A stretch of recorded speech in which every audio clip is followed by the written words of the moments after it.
Wanneer ek 'n koördinaat roteer, dan gaan ek altyd in die antiklokgewys rigting.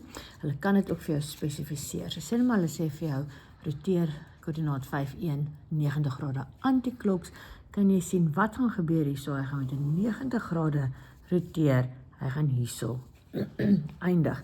So waar ek gehad het 5 1 raak min 1 5.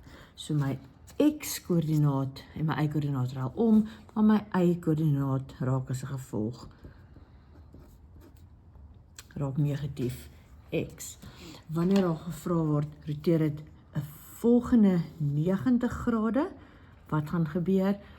My beide raak negatief en beide ruil om. So ek het 'n min 5 min 1. Soos jy daar kan sien, so ek het min 5 min 1. As ek om 'n verdere 90 grade roteer, kan ek weer sê of 270 grade antikloks of natuurlik 90 grade in 'n kloksgewyse rigting roteer. Waar gaan my koördinaat wees? My koördinaat gaan eindig op 1 min 5. Right. So, wanneer ek nou kyk na die matriks waarmee ek het vermenigvuldig, so ek kan of net sommer net self kyk waarheen gaan hy roteer, of ek kan actually gaan kyk na die matriks self en met die matriks vermenigvuldig. So as ek het my eenheidsmatriks wat 1001 is, wat ook my identiteitsmatriks het, so ek het koördinaat 10 eerstens, as hierdie koördinaat 90 grade skuif, sê my saam, hy raak die y-koördinaat, so hy raak 0 1.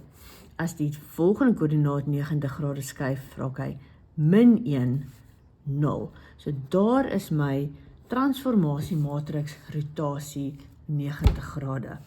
My transformasiematriks van 'n rotasie 180 grade, kom ons kyk gou wat het hier gebeur. Hierdie koördinaat het 180 grade geskuif, so waar is hy nou? Hy is by min 1 0. Hierdie koördinaat het met 90 180 skuif, so hy lê nou hieronder waar dit 0 min 1 is.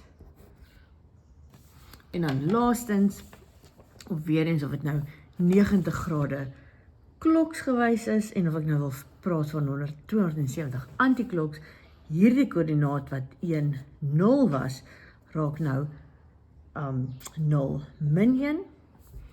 Hierdie ene raak 9 18. 270 raak die oorspronklike x-koördinaat wat 1 0 is. So hier is my 3 rotasiematrikse vir 90 180 en 270 grade.